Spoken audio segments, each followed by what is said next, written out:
নমস্কার বন্ধুরা।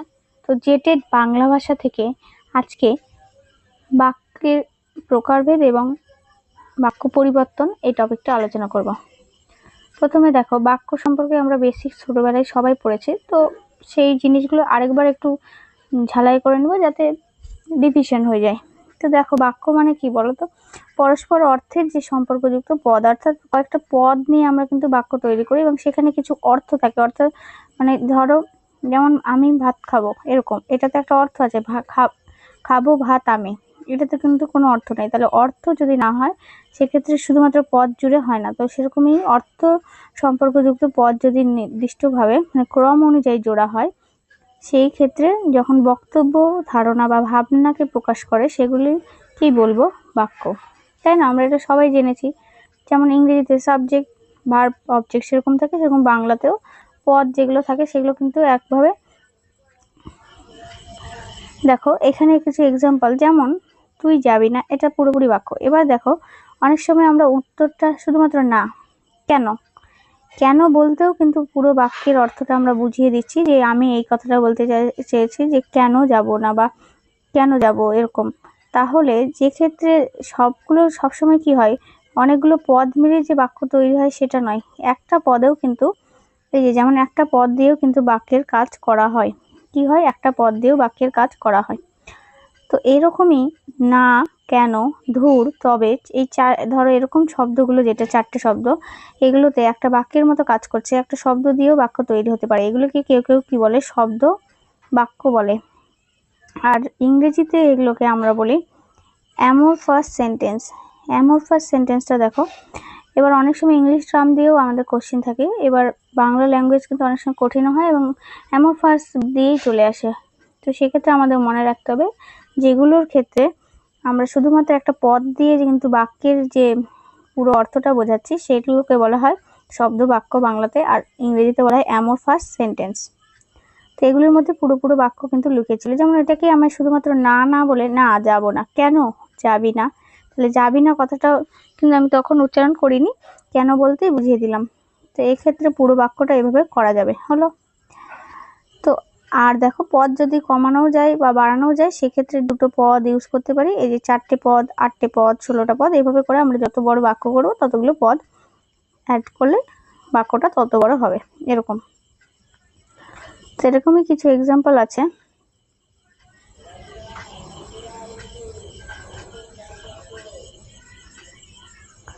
এবার দেখো এখানে কি বলেছে। বাক্যের ক্ষেত্রে আমরা জানি, একটু বেশি জেনে নিই, যে উদ্দেশ্য আর বিধেয় লাগে, তাই না?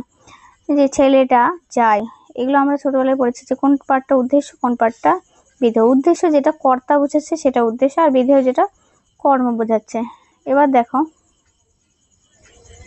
বাক্যের ক্ষেত্রে উদ্দেশ্য আর বিধেয়, যেটা আমরা বললাম কর্তা, মানে ছেলেটা এখানে কর্তা, আর বিধেয় হলো কর্ম। কর্ম মানে যেমন সাইকেল, এটা একটা কর্ম, বা ক্রিয়াটা আর একটা হলো কর্ম, আর একটা হলো ক্রিয়া, মানে চড়ে, মানে যে ক্রিয়া করছে এখানে। তো সেক্ষেত্রে উদ্দেশ্য এবং বিধেয় দুটো মিলে কি তৈরি হয়? বাক্য। আর উদ্দেশ্য হলো কর্তাটা, আর বিধেয় হলো কর্ম এবং ক্রিয়া, হলো। তো এরকম একটা বাক্য পুরোপুরি কিছু উদ্দেশ্য বিধেয় পার্ট থাকে।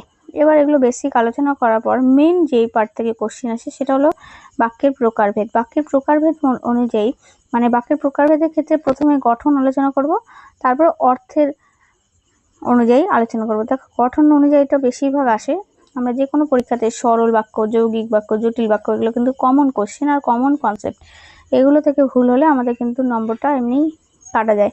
তো সরল বাক্য, যৌগিক বাক্য এবং জটিল বাক্য, সেটা হলো গঠন অনুযায়ী বাক্যের প্রকারভেদ।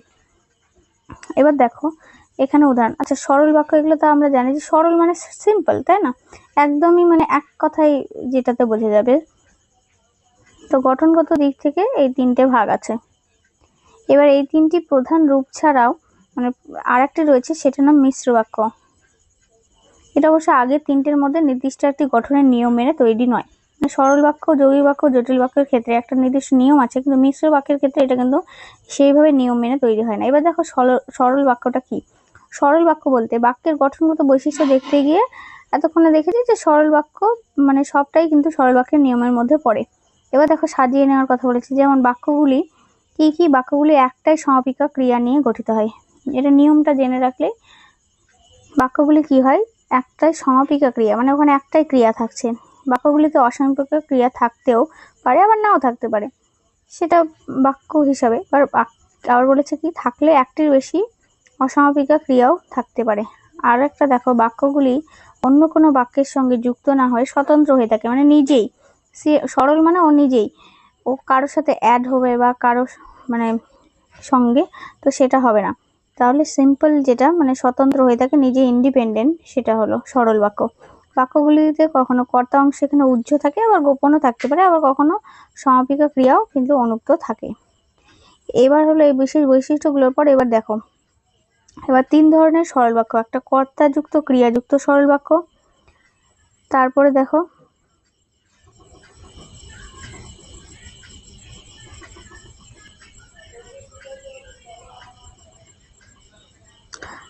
কর্তাযুক্ত ক্রিয়াহীন সরল বাক্য, আরেকটা হলো কর্তাহীন ক্রিয়াযুক্ত সরল বাক্য। তো শুধুমাত্র আমরা সরল বাক্য, জটিল বাক্য এবং যৌগিক বাক্য এমনি পড়লে হবে না, অনেক সময় ভেতর থেকেও কোশ্চেন আসে, তখন কিন্তু এই পুরো পার্টগুলো আমাদের জানা দরকার। এবার প্রথম পার্টটা হলো কর্তাযুক্ত ক্রিয়াযুক্ত সরল বাক্য। এখানে অর্থাৎ কর্তাও যুক্ত থাকবে, ক্রিয়াও যুক্ত থাকবে, এক্ষেত্রে কর্তা প্লাস ক্রিয়া। তো কর্তার সঙ্গে একটি সমাপিকা ক্রিয়া সহ এই সরল বাক্যগুলি যেমন তৈরি হবে, তেমনি একের বেশি কিন্তু অসমাপিকা ক্রিয়াও তার সঙ্গে জুড়ে বসতে পারে। যেমন দেখো, কর্তাযুক্ত প্লাস ক্রিয়াযুক্ত, তুমি দাও, তাহলে তুমি এখানে কর্তা, আর দাও হলো একটা ক্রিয়া। এবার দাওটা পুরোপুরি বোঝাচ্ছে, তাই জন্য এটা কি, সমাপিকা ক্রিয়া। তো তুমি মুকুলিকাকে উপহারটা দাও, তুমি এখানে কর্তা, এখানে দাওটা হলো ক্রিয়া। এবার এর মধ্যে কিছু কর্ম আছে, সেটা হলো মুখ্য কর্ম একটা, আর একটা গৌণ কর্ম। উপহার এখানে মুখ্য কর্ম, দেখো তুমিটা হলো কর্তা, এটা হলো ক্রিয়া, মুকুলিকা হলো গৌণ কর্ম, আর উপহার হলো মুখ্য কর্ম, মেন যেটা হলো। সেরকমই তুমি আজ মুকুলিকাকে উপহারটা দাও। এই ধরনের যখন একটা সিম্পল বিষয়টা সিম্পল ভাবে আলোচনা করছি, যেখানে কোনো যুক্ত কিচ্ছু নেই, তুমি আজ মুকুলিকাকে উপহারটা দাও, একদমই এর মধ্যে কিছু অ্যাড করা নেই, তো সেগুলো হলো কি, সরল বাক্য। আর এক্ষেত্রে কর্তা প্লাস সমাপিকা ক্রিয়া যেগুলোতে থাকছে, মানে কর্তা যুক্ত, এবং টার্মটাতেই বুঝতে পারবো কর্তা প্লাস ক্রিয়া, কর্তাও থাকবে ক্রিয়াও থাকবে।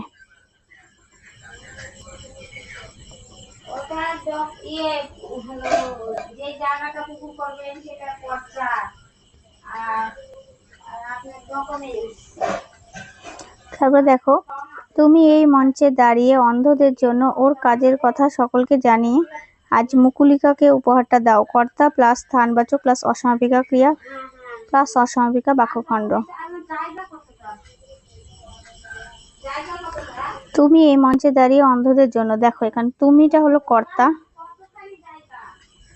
তুমিটা মেন হলো কর্তা, এখানে তুমিটা কি, কর্তা। তারপরে এখানে স্থানবাচক আছে, অসমাপিকা ক্রিয়াও আছে এবং অসমাপিকা বাক্যখণ্ড আছে। তাহলে এইভাবে করে যে এখানে কর্তা এবং ক্রিয়া দুটোই কাজ করছে। এবার দেখো অসমাপিকা বাক্যখণ্ডটা কি, যেমন দেখো এখানে বলেছে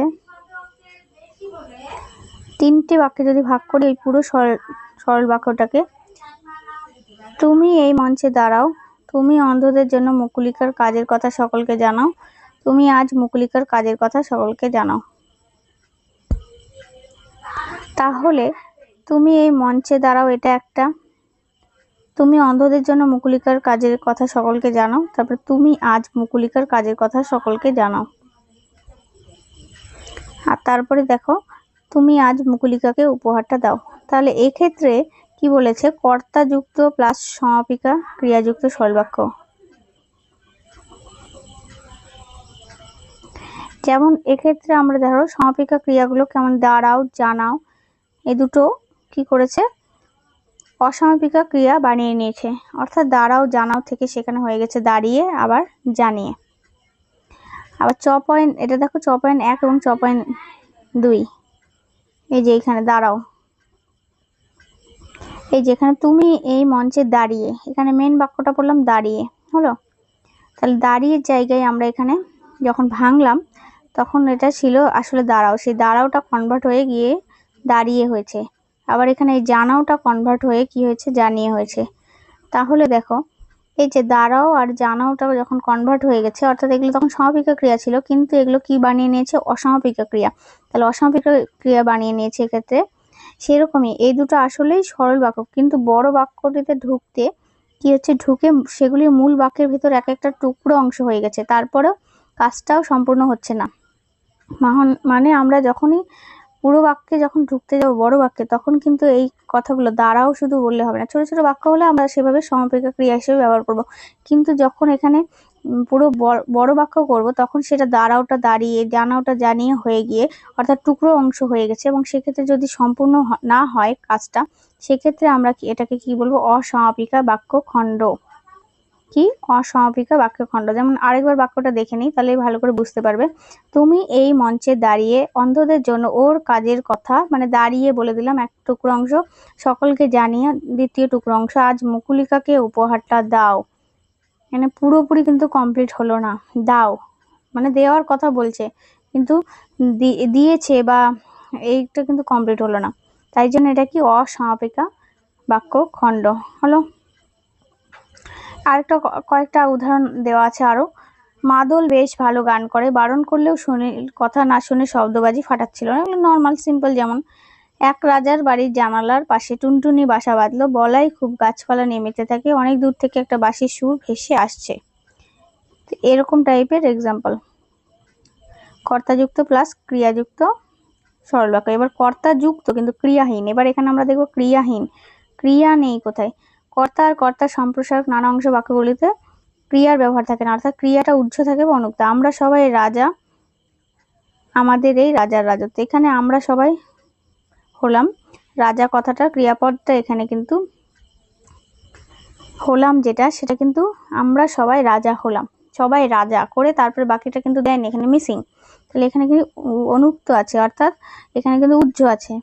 আমরা সবাই রাজা হলাম, আমরা সবাই রাজা আমাদের এই, মানে এইখানে আমরা পুরো বাক্যটা কিন্তু এইভাবে কনভার্ট করে দিচ্ছি, তাই জন্য এখানে হলামটা অনুক্ত আছে। তাহলে এটা হলো কর্তাযুক্ত কিন্তু ক্রিয়াহীন। তারা উঁচু জাতের লোক, গলদা চিংড়ি কাতলা ইলিশ মিলিয়ে এলাহি আয়োজন। তারপরে অমল বিমল কমল আর ইন্দ্রজিৎ সকলেই বেশ ভালো ছেলে, কাহার পাড়ায় পালকিগুলো বেশ রংচঙে, পালোয়ানের ইয়া বড় বড় গোফের ফাঁকে পাখির মতো কটা দাঁত। তো এরকম বাক্যগুলিতে কিন্তু আমাদের দেখো যেখানে এই যে রাজার মতো, রাজা হলাম যেখানে, সেটা কিন্তু উচ্চ। সেরকমই তারা খুব উঁচু জাতের লোক হলো, বা এরকম মাঝখানে এটার গ্যাপ আছে, গলদা আয়োজন হয়েছে, আর এক্ষেত্রে ইলিশ মিলিয়ে এলাহি আয়োজন হয়েছে। তাহলে হয়েছেটা কিন্তু অনুক্ত এখানে। অমল বিমল কমল আর ইন্দ্রজিৎ সকলেই বেশ ভালো ছেলে, তো কাহার পার বেশ রংচং, এরকম ধরনের বাক্যগুলো সেগুলো হলো কর্তাযুক্ত কিন্তু ক্রিয়াহীন। নেক্সট হলো কর্তাহীন ক্রিয়াযুক্ত। এখানে কর্তাই থাকছে না, কর্তাই উজ্জ্ব। আর কতবার একই পড়া পড়বো, এবার কর্তাকে এখানে সেটাই বোঝা যাচ্ছে, নাক বরাবর সিধে চলে যেতে হবে, কর্তা নেই। রাত হলেই বেহালা বাজানো শুরু হয়, গ্রীষ্মকালে, মানে যেখানে কর্তা খুঁজে পাবো না। এবার টপিকগুলো আমরা এইভাবে ক্লিয়ার করব, যেখানে কর্তা খুঁজে পাবো না সেগুলো হলো কর্তাহীন, যেখানে ক্রিয়া খুঁজে পাবো না সেখানে হলো কর্তাযুক্ত কিন্তু ক্রিয়াহীন, আর যেখানে কর্তা ক্রিয়া দুটোই প্রেজেন্ট থাকছে সেটা হলো কর্তাযুক্ত এবং ক্রিয়াযুক্ত। বোঝা গেল? এখানে অনুক্ত কর্তা খণ্ড যেগুলো, আমরাটাই কিন্তু এখানে অনুক্ত ছিল, আপনাকে, অন্ধ, তো এইগুলো কিন্তু কর্তা যেগুলো মিসিং ছিল। তো এরকম হলো সরল বাক্যের প্রকারভেদ। তো এটাই ছিল যে সরল বাক্যগুলোতে আমরা নর্মালি জানি যে বেসিক, অনেকে জানি সরল জটিল যৌগিক, কিন্তু সরল বাক্যের মধ্যে যখন টাইপসগুলো দেবে তখন এই উদাহরণগুলো আমাদের কাজে লাগবে। তো বোঝা গেল? আরেকবার একটু বলে রাখি রিভিশনের জন্য, যে আমরা যেটা সরল বাক্যের মধ্যে কি কি পড়লাম। কর্তাযুক্ত এবং ক্রিয়াযুক্ত সরল বাক্য। প্রথমে এখানে কর্তা থাকবে প্লাস ক্রিয়া থাকবে দুটোই। সিম্পল তুমি দাও, এখানে কর্তা ক্রিয়া দুটোই আছে। তারপরে কর্তা হীন কিন্তু ক্রিয়া যুক্ত। ও এটা, হ্যাঁ এটা আগে কর্তা যুক্ত কিন্তু ক্রিয়াহীন, মানে ক্রিয়া নেই, ক্রিয়া থাকছে না এখানে, কিন্তু কর্তা থাকছে। আর তারপরে পড়লাম যে কর্তাহীন কিন্তু ক্রিয়া যুক্ত, মানে কর্তাই নেই, কর্তাই এখানে উজ্জ। বুঝে গেল?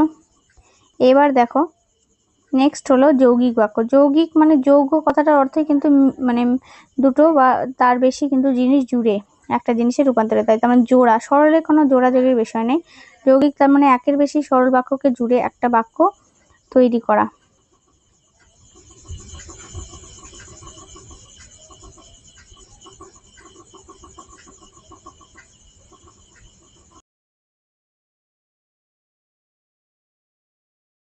দেখো যৌগিক বাক্যটা বলছিলাম যে ওটাই, যে যৌগ কথাটা মানে আমরা জানি দুই বা তার বেশি জিনিস জুড়ে গিয়ে একটা জিনিসে রূপান্তরিত হয়। আর যেখানে তাহলে একের বেশি যে সরল বাক্য সেগুলো কিন্তু অ্যাড হয়ে যৌগিক বাক্য তৈরি হবে। হলো? তো এবার দেখো বেসিক উদাহরণগুলো।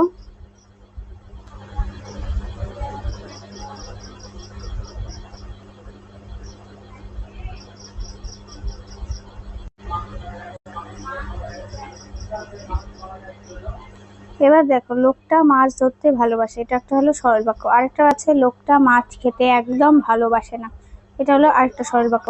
তাহলে লোকটা মাছ ধরতে ভালোবাসে, আবার লোকটা মাছ খেতে একদম ভালোবাসে না, এই দুটো সরল বাক্য মিলে আমরা কি করছি দেখো, এখানে আগে লোকটা মাছ এটা সাধারণ অংশ, আর ধরতে ভালোবাসে এটা ভিন্ন অংশ, কিন্তু এখানে যোজক পদ এভাবে পাশাপাশি রেখে জুড়বো। তাহলে যখনই আমরা এই কিন্তু শব্দটা ওর সাথে যুক্ত করব তখনই কিন্তু এটা যৌগিক বাক্যে কনভার্ট করতে পারবো। তাহলে এখানে লোকটা মাছ, তারপরে ধরতে ভালোবাসে, আর একটা কি লোকটা মাছ। লোকটা মাছ দুটোর ক্ষেত্রেই কমন, মানে সাধারণ, একটা ধরতে ভালোবাসে আর খেতে একদম ভালোবাসে না, এই দুটো আলাদা পার্ট। আর মাঝখানে জুড়ে দিব হলো কিন্তু, মাঝখানে যখনই কিন্তু জুড়বো সেটা হলো যোজক পদ, আর লোকটা মাছ এটা সাধারণ অংশ। হলো? তাহলে এবার কি করব, তাহলে যদি বলি যে লোকটা মাছ ধরতে ভালোবাসে কিন্তু খেতে একদম ভালোবাসে না। হলো?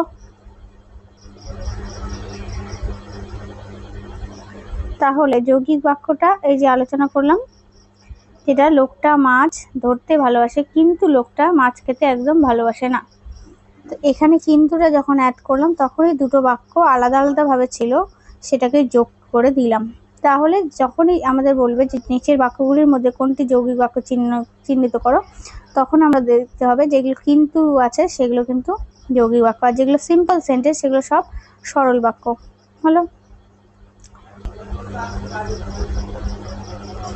এই যেটা আগে বললাম কিন্তু খেতে ভালোবাসে না, এবার কিন্তু জাস্ট খেতে একদম ভালোবাসে না, এটাই হলো মেন। তো এটাকেই আমরা যে কিন্তু কিন্তু ব্যবহার করছি এটাকে বলে যোজক পদ, অর্থাৎ যোগ মানে জাংশন বলি না আমরা, এখানে কিন্তু আমাদের দুটো বাক্যকে যোগ করছি। তাহলে কিন্তু তাছাড়া আর কি কি হবে, এবং ও আর সুতরাং। আমাদের এখানে যৌগিক বাক্যের কনসেপ্টে এইভাবে মনে রাখতে হবে যে এবং ও আর সুতরাং, আর একটা হলো কিন্তু। এই ধরনের যে যোজকগুলো যদি কোনো বাক্যে যদি মাঝখানে জোড়া থাকে তাহলে সেগুলো কনফার্ম যৌগিক বাক্য হবে। তাহলে আমরা সহজেই এটা চুজ করতে পারবো, কিন্তু, অথচ, অথবা বা নয়, এই কটা থাকলেই। আবার কতগুলি বিকল্পের কাজ করে, যেমন বরং, তবুও, তথাপি, এগুলো কিছু যোজক থাকলে সেটা হলো যৌগিক বাক্য। হলো? তো এক্ষেত্রে অথচ দিয়েও ব্যবহার করা যায়। যেমন দেখো লোকটা মাছ ধরতে ভালোবাসে অথচ খেতে একদম ভালোবাসে না, আমরা নর্মালি বলি অথচ এই কাজটা তার করতে ভালো লাগে না। তবুও লোকটা মাছ ধরতে ভালোবাসে তবুও খেতে একদম ভালোবাসে না, তবুও দিয়েও আমরা ব্যবহার করছি। বোঝা গেল?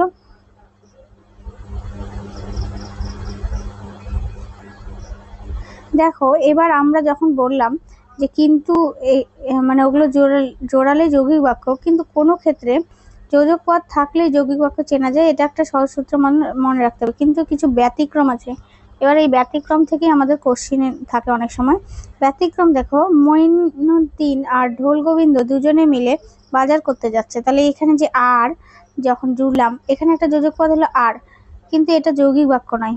কেন যৌগিক বাক্য নয়? কারণ মঈনুদ্দিন হলো আর ঢোল গোবিন্দ লোক দুটি নামকে কেবল ওই যোজকটা দিয়ে জোড়া হয়েছে। এই বাক্যে দুবার কাজের বা ক্রিয়ার উল্লেখ থাকছে না, মানে শুধুমাত্র আমরা নাম জুড়লাম, কিন্তু এখানে কিন্তু দুবার কাজের বা দুবার ক্রিয়া যখন উল্লেখ থাকছে না, মানে যেটা ক্রিয়াটা সেটা কিন্তু দুবার উল্লেখ থাকছে না, তা একটাই সমাপিকা দিয়ে শেষ হচ্ছে, তাই জন্য এটা কিন্তু সরল বাক্য। বোঝা গেল? এবার দেখো এই ডিফারেন্সটাই কিন্তু ভালো করে না দেখলে আমরা হয়তো এটাকে যৌগিক বাক্য দিয়ে দেবো, কারণ বেসিক আমরা জানি যে আর আছে, মানে মাঝখানে যোজক আছে, বলে দিলাম এটা যৌগিক বাক্য, কিন্তু এটাই ভুল। যখন এখানে শুধুমাত্র একটা সমাপিকা ক্রিয়া কিসে থাকবে? সরল বাক্যে। যখন সমাপিকা ক্রিয়া একটা থাকছে, কিন্তু এখানে আর যুক্ত করলেও সমাপিকা ক্রিয়া একটা থাকার জন্য এটা কি হয়ে যাচ্ছে? যৌগিক নয়, এটা হয়ে যাচ্ছে হলো সরল বাক্য। বোঝা গেল? তো এটাই বললাম যে মঈনুদ্দিন আর ঢোল গোবিন্দ দুজনে মিলে বাজার করতে যাচ্ছে, যেখানে আর যোজক হিসাবে থাকলেও এখানে এটা সরল বাক্য হচ্ছে, কারণ এখানে কাজের বা ক্রিয়ার দুবার উল্লেখ থাকছে না, একটা সমাপিকা ক্রিয়া থাকছে, যেটা কোথায় থাকে? সরল বাক্যে। আশা করি এই জায়গাটা ক্লিয়ার হলো। এবার দেখো যৌগিক বাক্যে যদি করি এটাকে কনভার্ট, তখন এটা হবে মঈনুদ্দিন বাজার করতে যাচ্ছে আর ঢোল গোবিন্দও তার সঙ্গে বাজার করতে যাচ্ছে। আর হবে কিন্তু মানে মঈনুদ্দিন ও আর ঢোল গোবিন্দ না বলে মঈনুদ্দিনও বাজার করতে যাচ্ছে, মানে দুটো কাজ বলছি এখানে। সমাপিকা ক্রিয়া যখন দুটোর বেশি, মানে একের বেশি হবে, তখনই তো একটা যৌগিকে না, আর একটা হলে তো সেটা সরল বাক্য। তাহলে মঈনুদ্দিন বাজার করতে যাচ্ছে আর ঢোল গোবিন্দ তার সঙ্গে বাজার করতে যাচ্ছে, এরকম হলে এটা হলো যৌগিক বাক্য। তো এটাই বলছে যে ভালো করে চিনে রাখতে হবে, যেগুলিতে যৌগিক মানে যোজক পদ থাকলেও যৌগিক বাক্য হচ্ছে না, সেরকম কিছু সেন্টেন্স। যেমন এখানে কয়েকটা এক্সাম্পল আছে যেগুলোতে যৌগিক পদ আছে, কিন্তু এগুলো তাও যৌগিক বাক্য নয়। এবার এই ব্যতিক্রম থেকেই কোশ্চিন আসে, কারণ জানে যে সবাই সিম্পলটাই জানে যে শুধুমাত্র যোজক পদ জুড়লে যৌগিক বাক্য হয়, কিন্তু বেসিকটা যদি ক্লিয়ার না থাকে তো এগুলো আনসার করা যায় না। যেমন ধরো সুখেন মুর্মুর বড় ছেলেটার নাম পলাশ আর ছোটটার নাম শিমুল, মানে বড় ছেলে পলাশ আর ছোটটা, শুধুমাত্র এটা এমনি জুড়ে দিয়েছে, এটা জুড়ে দিলেই কিন্তু যৌগিক হলো না।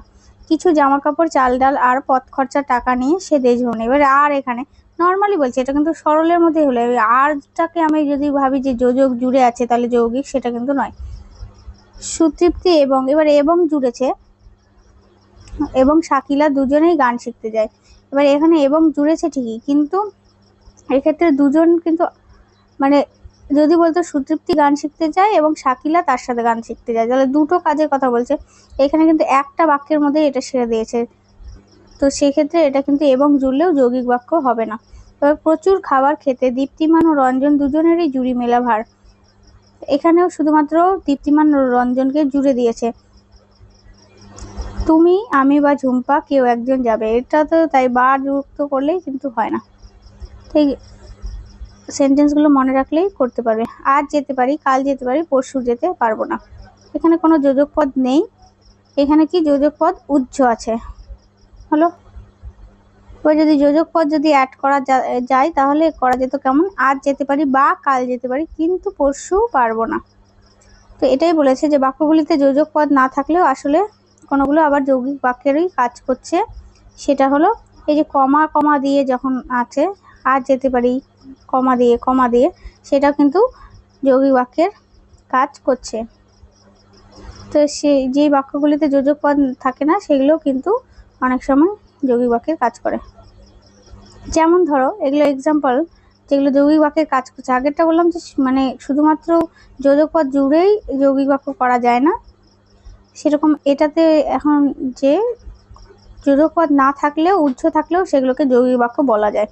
যেমন বাদরগুলো গাছ থেকে নেমে এলো, পটাপট কাঁদি থেকে কলা ছিঁড়তে শুরু করলো, এবং লেখা নেই, শুধুমাত্র একটা কমা, তার মানেও বুঝবে এটা যৌগিক। অধরবাবু পেট মোটা লোক, কমা দিয়ে খেতে পারেন ভালো, তাহলে এই যে কমাটার জন্য এখানে কিন্তু যোজক পদ উজ্জ থাকলেও এটা যৌগিক বাক্য হয়ে যাচ্ছে। সুরেন এক হাতে নরেনকে ধরলো, অন্য হাতে জসিমকে। সেরকমই নয়না দেবী গান খুবই পছন্দ করেন, নাচ ততটা নয়, যে কমা কমা দিয়ে। ভারতবর্ষে ভাষা মত, এই যে কমাগুলো দিয়ে, তাহলে পুরোটাই এটা যৌগিক, কারণ এটা সরল তো হবেই না, তো সেই জন্য এটা যৌগিক। এই পাঁচটি যৌগিক বাক্যে যদি আমরা আবার বসানোর চেষ্টা করি যোজক পদ, তাহলে কেমন হবে? ওরা খাবার ফেলে দিয়ে নষ্ট করে, তবু গরিবদের দিতে পারে না, তবু অ্যাড করে দিলাম। শক্তিবাবুর ছেলে জয়দীপ খেলাধুলায় ভালো, কিন্তু প্রচুর পড়াশোনাও করে, তো তোমরা সাঁতার জানো না, সুতরাং গভীর সমুদ্রে যাবার চেষ্টা করো না। সুতরাং যখন অ্যাড করলাম তখন এটা যৌগী বাক্যটা মানে যোজক পদটা এখানে উর্ধ্ব থেকে আবার বোঝা যাচ্ছে। চুপচাপ বসে না থেকে আঁকতে পারো অথবা গল্পের বই পড়তে পারো। এরকমই কয়েকটা এক্সাম্পলে আমরা কি করলাম, যৌগিক বাক্য হিসাবে যোজক পদটা জুড়ে দিলাম। তো এটাই বলেছে যে সরল বাক্যগুলিকে যোজক পদের সাহায্যে জুড়লে যৌগিক বাক্য হয়, সেগুলিকে যৌগিক বাক্যের অন্তর্গত বাক্যাংশ বা বাক্যখণ্ড হয়ে যায়। কিন্তু জুড়ে দেবার পর ওই বাক্যগুলির যে অর্থ ছিল তা যেমন বদলায় না, বাক্যগুলির গঠনও কিন্তু খুব একটা বদলায় না। এবার দেখো এখানে একটা উদাহরণ দেওয়া আছে, রিখিরা পড়ার টেবিলে বই খুলে বসে কিন্তু তার পড়ায় একেবারে মন নেই। এখানে প্রথম অংশ যেটা আর দ্বিতীয় অংশটা আলাদা করে, দুটো কিন্তু সরল, এই যে এতটা পর্যন্ত রিখিয়া পড়ার টেবিলে বই খুলে বসে নরমাল, আর তার পড়ায় একেবারে মন নেই, এটাও একটা সরল বাক্য। এবারে যখন কিন্তু শুধু অ্যাড করলাম, কিন্তু তাও কিন্তু এটার মানে কিন্তু বদলালো না, যা মানে ছিল আগে সেটাই, সেরকমই হলো। এবার এখানে রিখিয়ার বদলে তার শব্দটা পুনরাবৃত্তি এড়াতে ব্যবহার করা হয়েছে, বারবার করে ব্যবহার না করলে সেটা। তাহলে দুই বা তার বেশি সরল বাক্যের গঠন বা অর্থ খুব একটা না বদলে যদি যোজক পদের সাহায্যে আমরা নতুন বাক্য তৈরি করি, সেটাই হলো কি যৌগিক বাক্য।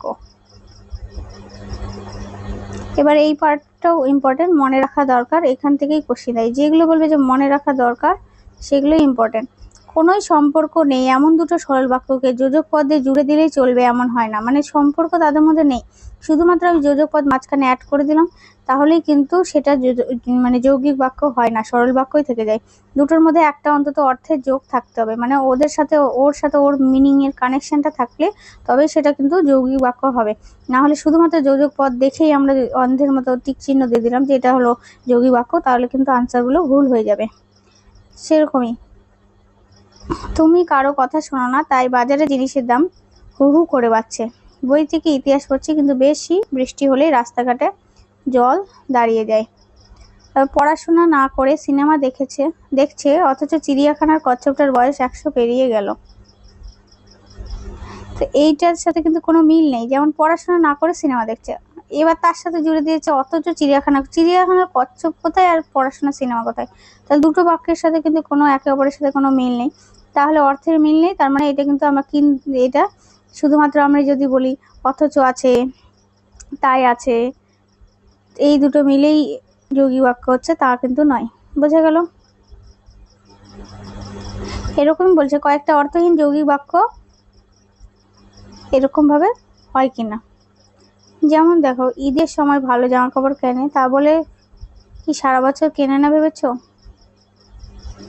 এরকমই কয়েকটা এক্সাম্পল দেওয়া আছে। আচ্ছা, এবার আসি হলো জটিল বাক্যে। প্রথমে সরল বাক্য আলোচনা করলাম, যৌগিক বাক্য, এখন জটিল বাক্য। যৌগিক বাক্যে দুটি বা তার বেশি সরল বাক্যকে যোজক পদ দিয়ে জোড়া হয়েছিল, আমরা এটা দেখলাম। এবার জুড়ে যাওয়ার পর কিন্তু সরল বাক্য রইল না, যৌগিক বাক্যটার মধ্যে ওই অংশগুলি হয়ে গেল বাক্যটার অন্তর্গত খণ্ড বাক্য। যোজক পদ দিয়ে জোড়া এই বাক্য খণ্ডগুলির অর্থ যেমন বদলালো না, গঠনও কিন্তু একটা বদলালো না। তাহলে আমরা কি বললাম, যে যৌগিক বাক্যের বাক্যখণ্ডগুলির পরস্পর নির্ভরতা নেই, অর্থাৎ বাক্যখণ্ডগুলি স্বাধীন, অর্থপূর্ণ। এগুলো কয়েকটা এক্সাম্পল ছিল। এবার দেখো জটিল বাক্য। জটিল বাক্য কি বলেছে, যৌগিক বাক্যের মতোই দুই বা দুইয়ের বেশি সরল বাক্য জুড়ে তৈরি হয়। জটিল বাক্যের খণ্ড বাক্যগুলির মধ্যে পরস্পর নির্ভরতা থাকে, এমন অনেক সময় পরিপূরকতাও বলে, আর একটি অপরটিকে ছাড়া অসম্পূর্ণ মনে হয়, এখানে কিন্তু অসম্পূর্ণ মনে হবে জটিলের ক্ষেত্রে। আর যৌগিক বাক্যে কিন্তু আলাদা আলাদা দুটো কিন্তু বাক্য, সেটাকেই জাস্ট জুড়ে দিচ্ছি, কিন্তু মানে ওদের অর্থেরও মিল থাকছে, কিন্তু এটা মানে অসম্পূর্ণই থাকছে পুরোপুরি। আচ্ছা, এখানে বলেছে খণ্ড বাক্যগুলির মধ্যে একটা প্রধান হয়, অন্যগুলি যেমন আমরা দেখলাম হলো যৌগিক বাক্যের মধ্যে যেগুলো পার্ট ছিল সেগুলো খণ্ড বাক্য, সেরকম জটিল বাক্যের ক্ষেত্রেও খণ্ড বাক্য থাকে। এই খণ্ড বাক্যগুলির মধ্যে একটা প্রধান, আর অন্যগুলো সেটার তুলনায় ততটা গুরুত্বপূর্ণ হয় না। যেগুলো গুরুত্বপূর্ণ হয় না সেগুলোকে অপ্রধান খণ্ড বাক্য বলে, আশ্রিত খণ্ড বাক্য বা নির্ভরশীল, আর মূলটিকে বলে প্রধান খণ্ড বাক্য বা স্বাধীন খণ্ড বাক্য। আর যৌগিক বাক্যে কি দেখেছিলাম, যে দুটিরই কিন্তু গুরুত্ব থাকে, অর্থগত আলাদা আলাদাভাবে গুরুত্ব থাকে। এখানে দেখো প্রধান খণ্ডবাক্য আর অপ্রধান খণ্ডবাক্য উদাহরণ দেওয়া আছে। যে দিনগুলো চলে গেছে অর্থাৎ চলে গেছে তা আর ফিরে আসবে না, এটা কিন্তু অপ্রধান, সেইভাবে কিন্তু নয়। যে দিনগুলো চলে গেছে এটা প্রধান। তো এবার এখানে জটিল মানে বাক্যের কয়েকটা টাইপ আছে, কিভাবে চিনবো। শর্ত বাক্য বা সাপেক্ষ বাচক জটিল বাক্য। এই ধরনের জটিল বাক্যগুলি প্রধান খণ্ডবাক্যে একটা শর্ত থাকে, আর আশ্রিত খণ্ডবাক্য যেটা তার একটা সম্ভাব্য সমাধান বা পরিণতি। যেমন খেলোয়াড়টি যদি, মানে একটা শর্ত দেওয়া আছে, শর্ত সাপেক্ষ মানেই বুঝতে হবে আমাকে শর্ত। আমরা শর্ত দিই না যে যদি তুই আসিস স্কুলে তবেই আমি যাবো, তো সেরকম মানে তুই গেলে আমি তবেই যাব, না যদি যাই তাহলে আমি যাব না। খেলোয়াড়টি যদি, এখানে একটা শর্ত দিয়ে দিলাম, তাহলে এটা সাপেক্ষ পদ। শেষ বলে 6 মারতে পারে তবেই ওদের দল খেলায় জিতবে, মানে খেলোয়াড়ের উপর ডিপেন্ড করছে। খেলোয়াড় যদি মানে একটা শর্ত, এই কাজটা যদি করতে পারে তবেই কিন্তু এটা হবে। তাহলে খেলোয়াড়টি যদি শেষ বলে 6 মারতে পারে তবেই ওদের দল খেলায় জিতবে। এই ধরনের বাক্যগুলোকে আমরা বলবো শর্ত সাপেক্ষ জটিল বাক্য। যেমন আরো কয়েকটা এক্সাম্পল দেখো। মেজদা যদি আর আমাদের বকে তাহলে পিসিমার কাছে নালিশ করবো। মেজদা না বকলে কিন্তু নালিশ করবে না, যদি করে মানে একটা শর্ত দিচ্ছে, শর্ত দিলেই সেটা শর্ত সাপেক্ষ জটিল বাক্য। যদি ছেলেগুলো সাপটাকে না মারতো নির্ঘাত একটা দুর্ঘটনা ঘটতো, মানে তবে এই জিনিসটা হতো। কাছাকাছি কোথাও আশ্রয় পাও তো রাতটা, যদি আশ্রয় পাও তবে রাতটা কাটিও। এখানে যদিটা কিন্তু উজ্জ। তুমি সারাদিন ভালো হয়ে থাকো, ফিরে এসে আইসক্রিম খাও। যদি ভালো হয়ে থাকে তবে কিন্তু আইসক্রিম খাওয়াবে, তো সেটা যদি তবে এটা কিন্তু উজ্জ হলো। এবার প্রধান এবং আশ্রিত সম্পর্কে জটিল বাক্য কোনটা। শর্ত সাপেক্ষ দেখলাম, চিহ্ন আশা করি চিনতে পারবো। এবার দেখো প্রধান এবং অপ্রধান যেগুলো খণ্ড আশ্রিত সম্পর্কে, প্রধান এবং আশ্রিত সম্পর্কে জটিল বাক্য কোনগুলো। তমাল বাবু লক্ষ্য করলেন ছেলেটি ইদানিং খুব মিথ্যে কথা বলতে শিখেছে। তমাল বাবু এখানে লক্ষ্য করলেন, এটা মেন প্রধান, আর বাকিটা আশ্রিত। যে ওকে তমাল বাবুর উপর মানে তো ডিপেন্ড করে এটা, যে ছেলেটি ইদানিং কি লক্ষ্য করলেন, মিথ্যে কথা বলতে শিখেছে। তো এক্ষেত্রে দেখো এই প্রশ্নের যেটা তমাল বাবু কি লক্ষ্য করলেন, এই প্রশ্নের উত্তরে পাওয়া যাবে ক্রিয়ার কর্ম অংশটি কি, কাজটা কোনটা। তো সেটা এই জটিল বাক্যে সেটা নিজেই একটা খণ্ডবাক্য। এই ধরনের জটিল বাক্যগুলিতে অনেক ক্ষেত্রে যে শব্দটিকে খণ্ডবাক্যগুলি যোজকের মতো ব্যবহার করা হয়। তো এই যে এটা হলো আগেটা শর্ত সাপেক্ষ, সেখানে কিন্তু বেশিরভাগ যদি শর্ত দিই, আর প্রধান এবং আশ্রিত সম্পর্কে আমরা যেটাকেই কিন্তু বেশিরভাগ যোজকের মতো ব্যবহার করবো। যেমন আরো কয়েকটা এক্সাম্পল আছে। আমি বুঝিয়ে বললাম যে উনি এমনটা করতেই পারেন না, মানে যেটা এখানে বলে দিলাম যে উনি এমনটা করতেই পারেন না। তারপর উপেন বিনীতভাবে বলল, আজ্ঞে আম দুটো আমি চুরি করিনি। আজ্ঞে বা যে কথাটা বলি, যেহেতু আগেকার আজ্ঞে। কবিরাজ রোগীকে পেট ব্যথা হয় তুমি জানতে পারো না বলে তেরে দিলেন, তেরে ধমক দিলেন। তবে এখন আমাদের জানতে হবে যে প্রতি বছর কত শিশু পোলিওতে পঙ্গু হয়ে পড়ে। তাহলে এই ধরনের বাক্যটাতে সেখানে হলো প্রধান খণ্ডবাক্য। আর একটা দেখলাম আমরা আশ্রিত সম্পর্কে জটিল বাক্য হলো। নেক্সট হলো পরস্পর সম্বন্ধযুক্ত সর্বনামযুক্ত জটিল বাক্য। যে সে যার তার যেগুলি সেগুলি, এখানে সর্বনাম কিছু ইউজ হবে এবং সম্বন্ধ এদের মধ্যে থাকবে। যত মত তত পথ, সেরকম যখন তখন, যবে তবে, যেখানে সেখানে। এবার দেখো অনেক কিছু বেসিক আমরা থাকি যে যৌগিক সরল জটিল, এই সিম্পল ভাবে বলে দিলাম, কিন্তু এখন সিম্পল ভাবে কোশ্চেন আসে না, কোশ্চেন অনেকটাই ভেতর থেকে আছে। বেসিকটা এই জন্যই ক্লিয়ার। পরস্পর সম্বন্ধযুক্ত সর্বনামযুক্ত কোনগুলো পার্ট, শর্ত সাপেক্ষ কোনগুলো, আবার যদি প্রধান খণ্ডবাক্য আর আশ্রিত খণ্ডবাক্যের কোনগুলো, সেই ধরনের বেসিক যদি ক্লিয়ার থাকে তাহলে যে কোনো প্রশ্ন থাকলে আনসার করা যাবে। তাহলে যত মত তত পথ, যেগুলি সেগুলি, যার তার, যে সে, যখন তখন, যবে তবে, যেখানে সেখানে, যা তা, এগুলো হলো পরস্পর সম্বন্ধযুক্ত আর কি সর্বনামযুক্ত জটিল বাক্য। তো এগুলিকে বলে নিত্য সম্বন্ধী সর্বনাম। যেমন এই যে আমরা এই বাক্যগুলো বেশিরভাগই দেখি, যারা লুড়িয়ে হরিণ শিকার করে তারা প্রকৃতি ও মানুষের শত্রু। আমরা এটা দেখেই দিয়ে দিই এটা জটিল বাক্য, কিন্তু জটিল বাক্য যদি অনেক সময় অপশনে না থাকে, তার থেকেও বেসিক যদি জিজ্ঞেস করে তখন কিন্তু করা যায় না। তো সেটা হলো যারা তারা যখন থাকবে সেটা হলো কি ধরনের জটিল বাক্য, এই যে পরস্পর সম্বন্ধযুক্ত সর্বনামযুক্ত জটিল বাক্য। তারপরে আরো কিছু এক্সাম্পল আছে। এই বইটা যত নিজে নিজে বুঝে পড়বে ততই ভালো ফল হবে। যত তত, যেখানে সেখানে, যিনি তিনি। তাহলে এগুলো হলো যারা তার, যারা মানে যার তার হলো।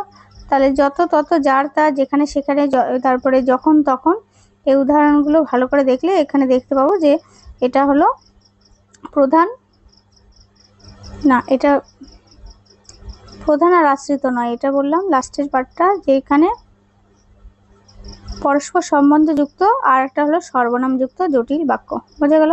তাহলে জটিল বাক্যের মধ্যে 3টে টাইপ আলোচনা করলাম। তো এই টাইপগুলো ভালো করে দেখলে এই জটিল বাক্য থেকে কিন্তু সব রকমই কোশ্চেন করা যাবে। তার দুটো আছে, সেটা হলো অস্তর্থক আর নঅর্থক বাক্যের মধ্যে। তো অস্তর্থক বা নঅর্থক কি, 3 ভাগে ভাগ করা যায়। অস্তর্থক মানে হ্যাঁ বাচক আর নঅর্থক মানে না বাচক। যেমন জানি, আমরা সবাই জানি, হ্যাঁ এটা হ্যাঁ বাচক, আমরা বলে দিলাম অস্তর্থক। কিন্তু রবীন্দ্রনাথ, এটাকে যদি না বাচক ভাবে বলি, রবীন্দ্রনাথ ঠাকুরের নাম আমাদের অজানা নয়, যখন অ্যাড করে দিলাম তখন মানে জিনিসটা জানি না, তাহলে না বাচক সেখানে কনভার্ট করে দিলাম। তারপরে রবীন্দ্রনাথ ঠাকুরের নাম কে না জানে, কে না জানে, ঠিক আছে। এবার এটা কিন্তু হ্যাঁ বাচক বা অস্তর্থক। এবার রবীন্দ্রনাথ ঠাকুরের নাম কেউ জানে না, এমন নয়, এমন নয়, যখন কেউ জানে না করে আমি সেটাকে কিন্তু না বাচকে কনভার্ট করলাম। নেক্সট হলো রবীন্দ্রনাথ ঠাকুরের নাম যে সবাই জানো, সেটা বলো। তো এরকমই বাক্যগুলো কি হয়েছে আলাদাভাবে, কিন্তু যখনই আমি কনভার্ট করছি তখনই সেটা নাবাচকে হচ্ছে। আবার দেখো, কোনোটা প্রশ্নবোধক, কোনোটা বিস্ময়সূচক, আবার কোনোটা অনুজ্ঞাবাচক। অস্তর্থক মানে হ্যাঁ বাচক যেগুলো, নঅর্থক মানে না বাচক দেখলাম। প্রশ্নবোধক মানে যেখানে কোশ্চিন মার্ক থাকবে, প্রশ্নবোধকের চিহ্নই হলো কোশ্চিন মার্ক, বিস্ময়সূচকের চিহ্ন এইখানে এরকম। আর অনুজ্ঞাবাচক মানে যেখানে আদেশ, অনুরোধ, যেই বিষয়গুলো বোঝাবে সেগুলো হলো কিন্তু অনুজ্ঞাবাচক। এখানে কয়েকটা এক্সাম্পল দেওয়া আছে। অস্তর্থক বাক্য যেখানে কিন্তু ইচ্ছে প্রকাশ, উল্লেখ, কোনো বস্তুর উল্লেখ, এগুলো সদর্থক পাওয়া যায় সেগুলো। আর নঅর্থক মানে অনিচ্ছা প্রকাশ করছে যে কোনো কিছু নির্দেশক। এই দুই ধরনের বাক্যকে নির্দেশক বাক্যে 2টি ভাগ মনে করা হয়। অস্তর্থক নঅর্থক হলো নির্দেশক বাক্যের ভাগ, সেখানে হ্যাঁ না সেটাই। আর কয়েকটা উদাহরণ একটু বলি। হ্যাঁ সূচকের মধ্যে মাস্টারমশাই সবাই পড়িয়েছেন, এটা মাস্টারমশাই কিছুই পড়াননি, এটা কি ধরনের না সূচক বাক্য। তো সেরকম তারপর মাস্টারমশাইয়ের কিছুই পড়ানো বাকি, সবকিছুই পড়ানো বাকি আছে, হ্যাঁ এটা হ্যাঁ বাচক। এই নঅর্থকটি যখন কনভার্ট করবো অস্তর্থকে তখন সেটা এইভাবে হবে।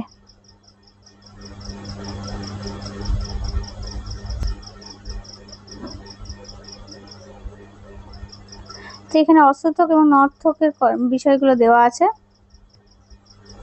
এখানে কয়েকটা এক্সাম্পল আছে। আমি পারি, আমি পারি না এমন নয়, গেলে পরে পাবে, না গেলে পরে পাবে না, মনে সন্দেহ ছিল, মনে সন্দেহ ছিল না তা নয়। মানে অস্তর্থক থেকে নঅর্থকে কিভাবে কনভার্ট করেছে, হ্যাঁ বাচককে না বাচকে। এরকম এক্সাম্পল দেওয়া থাকে অনেক সময় বাক্যর হিসাবে, তো সেখানে আমরা ইজিলি কিন্তু চিনতে পারবো। তো আশা করি আজকে বাক্যর পার্টটা কভার হয়ে গেল, এটা বুঝতে পারলে। আজকে এ পর্যন্ত থাকলো, নেক্সট ভিডিওতে দেখা হচ্ছে। ধন্যবাদ।